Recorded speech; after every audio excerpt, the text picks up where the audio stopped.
Okay, in the last class, we had discussed about certain techniques to separate the components of a mixture, right, children? Yes, ma'am. Yes, okay. Anandida, can you tell me some common methods to separate the components of a mixture? Hand picking, Hand picking, sieving, sieving, filtration, filtration. evaporation. Yeah, evaporation, not common in your homes, right? What about boiling? It's Yes. common, right? Yes. Then we learned specifically two techniques, right? Evaporation, one more, centrifugation, isn't it? Yes, ma'am. Yes. Pooja, Yes, ma'am. can you tell me what's the principle behind centrifugation?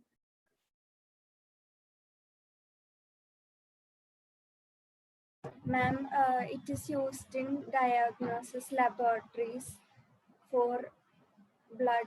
Principle, not applications, principle. We have learned one principle there. Ma'am, it is used to separate the milk from curd. Depending upon which property?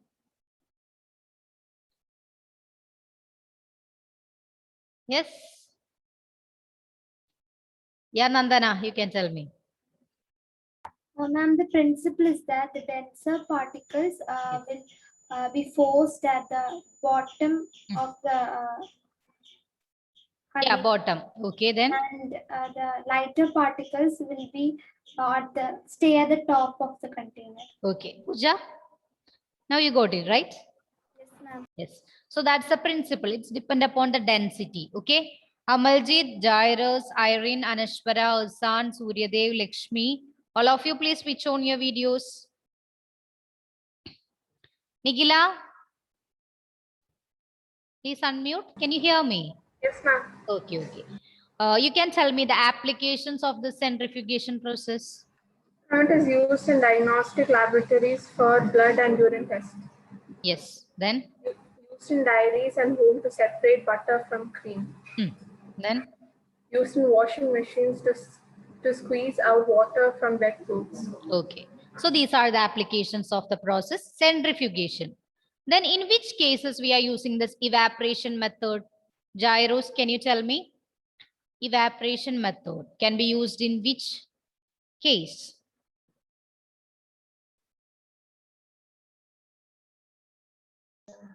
Yes. Miss, Yes. evaporation can be used in separating ink. Yeah, you can tell me that Hello. word. Yes. Ink, that means dye from ink. So commonly we can tell that. No, miss. From which type of substance we can use this method? Miss, ammonia. Miss, we can use it on ammonia. And What about volatile and non-volatile? Do you remember that one? yes, miss. Yeah, yes. We can able to separate volatile component from the non-volatile solute. We are using this method. Okay, clear. This is clear, children? Yes, ma'am. These two techniques, evaporation, then centrifugation. Clear, right? Shall I move to next one? Next method? Yes, ma'am. Yes. So the third one, it is known as, it's not a method. It's not a phenomenon, but we are using a separating funnel. Okay.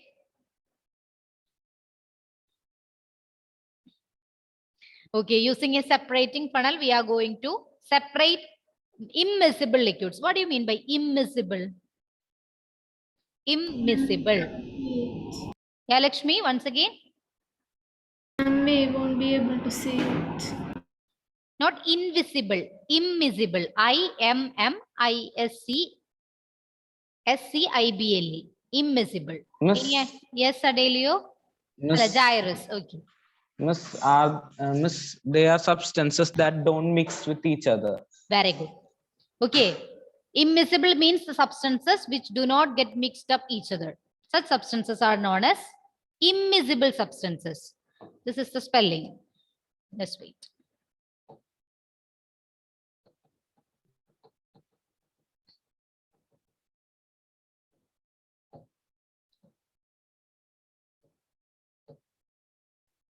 This one, IMMISCIBLE,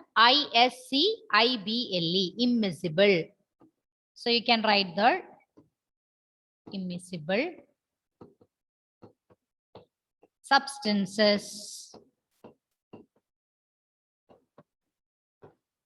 do not get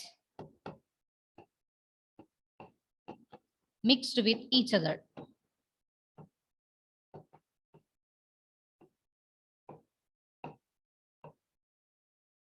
Okay, such substances are known as immiscible substances. Example, kerosene and water, then oil and water, etc. They do not mix. Which page number it is? Page number 20. Okay, so the examples are oil and water, then kerosene and water, etc. These are the examples for immiscible liquids. So here we are going to learn to separate the mixture of two immiscible liquids. Okay, before learning this process, we can discuss one activity. Activity 2.6. Who will read this activity 2.6? Sridev, can you please read?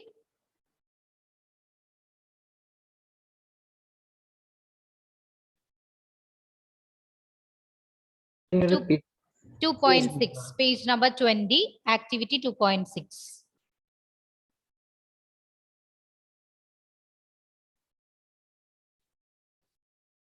How can we separate a mixture? Unmute. How can we separate a mixture of two miscible, Immiscible. immiscible liquids? Yes. Let us try to separate acetone and water from their mixture. Is it acetone in your textbook? Children? No, ma'am, it's kerosene. It is kerosene oil. It's kerosene, right? Sridev? It's activity 2.6. Same one?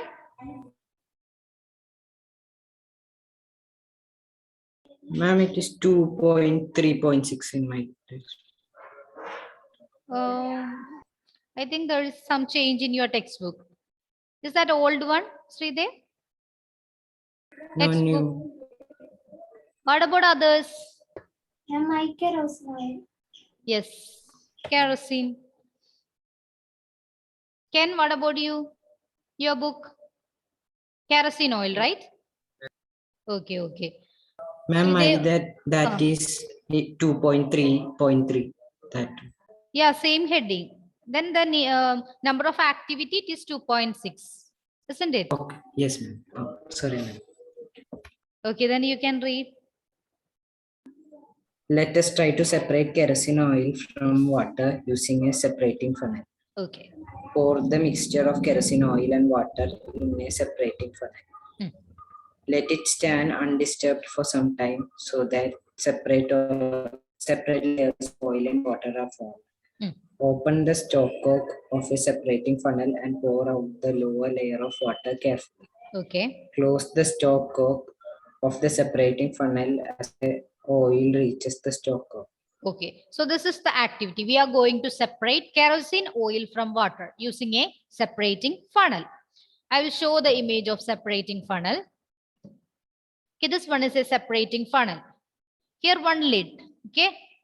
We can open that lid and pour the mixture of kerosene oil plus water into that separating funnel.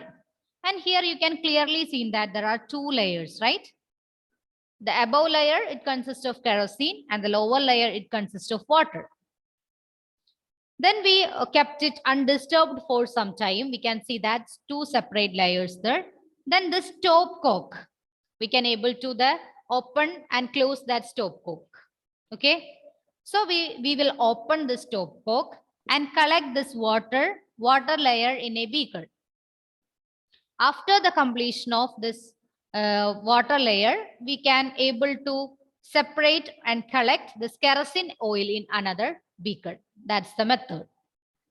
This is clear, children? Yes, ma'am. Yeah. Then I will show you one video. Okay. Then it will be more clear. And here the principle is that immiscible liquids separate out in layers depending on their densities. Here also same principle. It is related to density. The principle is that immiscible liquid separate out in layers depending on their densities. Clear? The principle is that immiscible liquid separate out in layers depending on their densities. Here there are two liquids, right? Kerosene oil and water. Water has higher density compared to that of kerosene oil. That's why water will remain at the bottom layer and kerosene oil at the top layer. So they exist as two layers. We can able to separate it using a separating funnel. This is clear, children? Yes, ma'am. Okay, then I will show you one video related to this separation. Okay, just wait. Just wait. What's the purpose of that small beaker? In between two large conical flasks, we can see that one small beaker there to collect some liquid. What's the purpose of that small beaker? Lynette, can you tell me? Ma'am, to collect two invisible liquids, we can separate it. So in one beaker we will get kerosene, and one beaker you get water.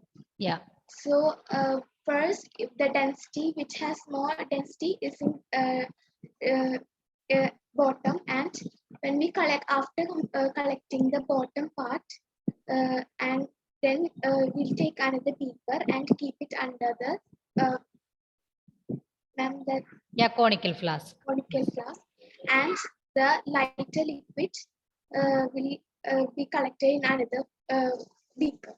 Yeah, what's the purpose of that small beaker? To collect the layer in between that kerosene and water. Anyone?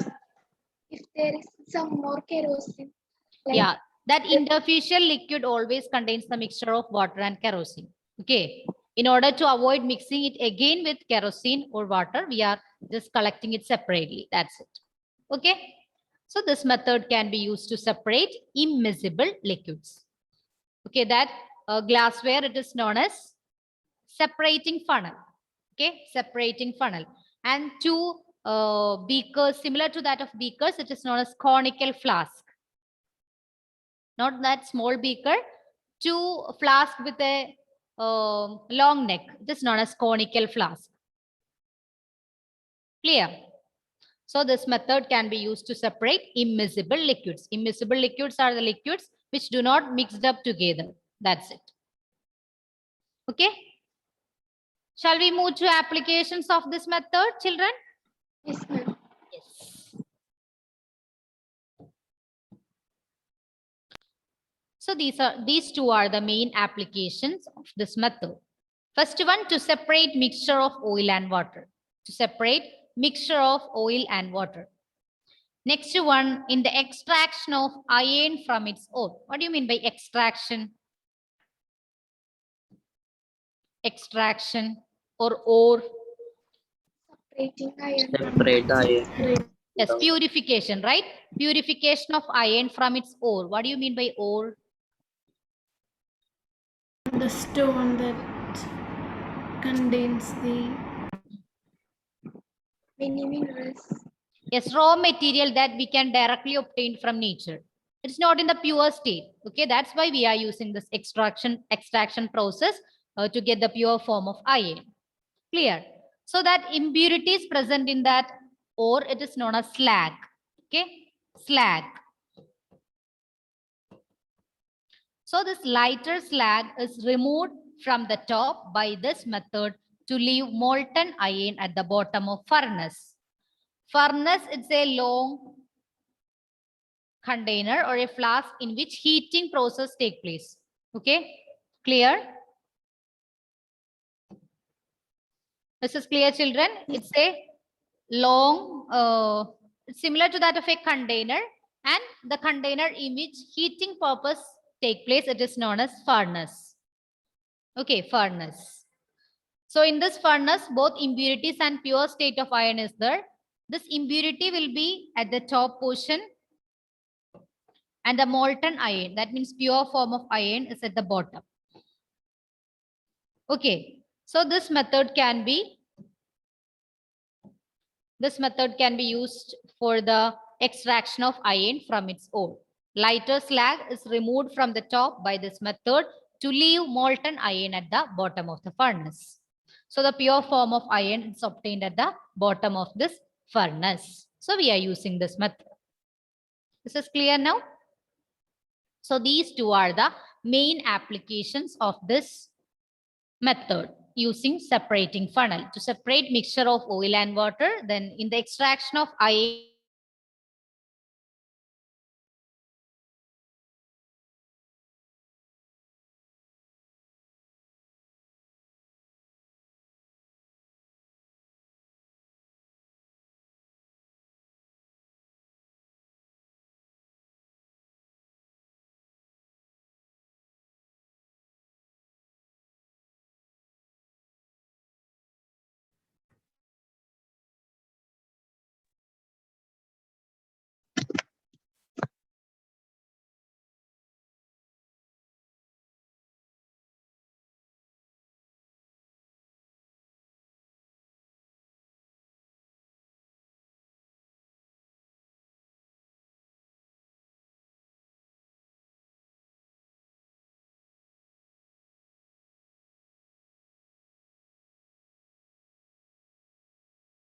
okay, so have you completed last slide? Yes, ma'am. Yes, Yes, ma'am. ma'am. Okay, then we are going. No, Abhiram.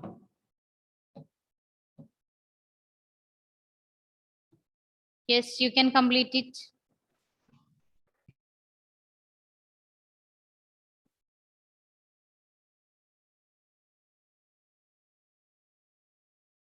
Advait Murali, can you please read this one? Second ma'am. point. Yes. Applications to separate mixture of oil and water. Okay. In the extraction of iron from its ore, Hmm. light slag is removed from the top by this method to leave molten lava, a molten iron at the bottom of furnace. Okay, lighter slag. Okay, lighter slag. ma'am. Yes. Abhiram, finish. Finished. Okay. Then we are going to learn another method. Do you heard about the term sublimation? Sublimation. Anyone? Sublimation. No. Yes, ma'am. Can you tell me what is the sublimation? Conversion of a Hmm. solid into gas is called Very good. sublimation. Yes. Usually the solid is converted to liquid, liquid is converted to gas, right? But here solid directly converted to vapor. It is known as sublimation. I will tell you one example, camphor. Do you know what is camphor? Camphor. Anyone? Hira, you can tell. Ma'am, Karpuram, that Yes, one. yes, that's it. Okay. Then what about naphthalene? Naphthalene balls that we are using to Mosquito yes, Smoke balls. yes, remove insects, especially cockroaches. Right? So these all are examples of substances that undergo sublimation. Okay, substances that undergo sublimation. So when a mixture contains the substance that undergoes sublimation and a non-sublimable impurity, we can use this method, sublimation. Okay, so first you can write what is meant by this sublimation. To separate mixtures that contain a sublimable volatile component from a non-sublimable volatile impurity, we can use this method. Okay, using sublimation, we can separate mixtures that contain a sublimable volatile component from a non-sublimable volatile impurity. So on heating, solid directly changes to gaseous state. It is known as sublimation. Clear? It is known as sublimation. And the examples of solids which sublime are ammonium chloride. It's one example. Ammonium chloride, then camphor, naphthalene, and anthracene. Okay, ammonium chloride, camphor, naphthalene, and anthracene. So this sublimation, using sublimation, we can able to separate mixtures that contain a sublimable volatile component from a non-sublimable volatile impurity. So can you tell me, in this mixture of salt and ammonium chloride, which one is an sublimable volatile component? Ammonium chloride. Yes, ammonium chloride. And the non-sublimable volatile impurity, that is salt. Clear? Then we can discuss this method in the next class. And I will show you one video of the sublimation. Now you can write this one. Sublimation, it's a method to separate the mixtures that contain a sublimable volatile component from a non-sublimable volatile impurity. And on heating, the solid directly changes to gaseous state. It is known as sublimation. Examples of solids which undergo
Children, can you hear me? Yes, Okay, ma'am. just tell me, are Digesh present? See you in the next class. Okay. Yeah, ma'am. Thank you. Thank you, ma'am.